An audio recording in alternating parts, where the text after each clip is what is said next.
Hai, Assalamualaikum semua. Hari ni Fiza nak tunjuk satu unit apartment yang sangat cantik dan menarik. Kalau korang boleh tengok. Unit ni berada betul-betul dalam bandar Kota Baru, berdekatan dengan Masjid Muhammadi, berdekatan dengan dataran Kota Baru, berdekatan dengan area-area museum yang ada dalam bandar dan juga berdekatan dengan Pasar Siti Khatijah. Ni bilik yang ketiga. Bilik yang ketiga ni siap lengkap semualah. Ada katil, aircon, almari dan sebagainya. Meja belajar pun ada.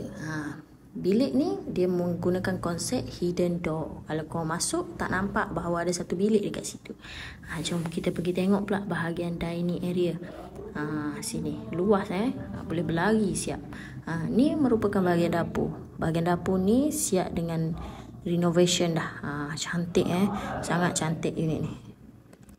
Ni ada lagi wet kitchen pula kat sebelah sini tadi. Tadi merupakan dry kitchen dan ni wet kitchen. Okey. Cantik kan unit ni. Owner dah siap semua renovation. Baru-baru cun-cun punya. Kalau jom kita pergi pula untuk bahagian luar. Tengok apa yang ada dekat luar sana tu. Okey, jom kita tengok bahagian luar dia. Ni dining table tadilah. Ada satu toilet dekat luar ni. Sharing toilet. Unit ni ada 3 bilik tidur dan 2 toilet. Ni merupakan ruang tamu dia. Siap ada orang kata apa, pembahagian antara ruang tamu dengan ruang makan tadi. Ni facing river lah, facing sungai. Cantik. Walaupun air tebing obeng ke tebing. Lepas tu jom kita pergi tengok pula bahagian bilik tidur. Ni merupakan master bedroom, bilik tidur utama. Dekat sini ada siap satu toilet lah.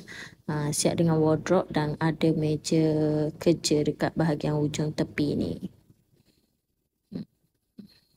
Keluasan unit ni sekitar 880 square feet keluasan dia. Tapi rasa sangat luas sebab owner dah buat renovation, dah tambah design ID yang cantik dan menarik. Ni merupakan bilik kedua dia. Ada spare, ada orang kata apa, tilam spare lagi satu tu.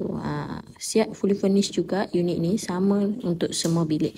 Untuk maklumat yang lebih detail bolehlah hubungi 0113758134. Bye bye semua.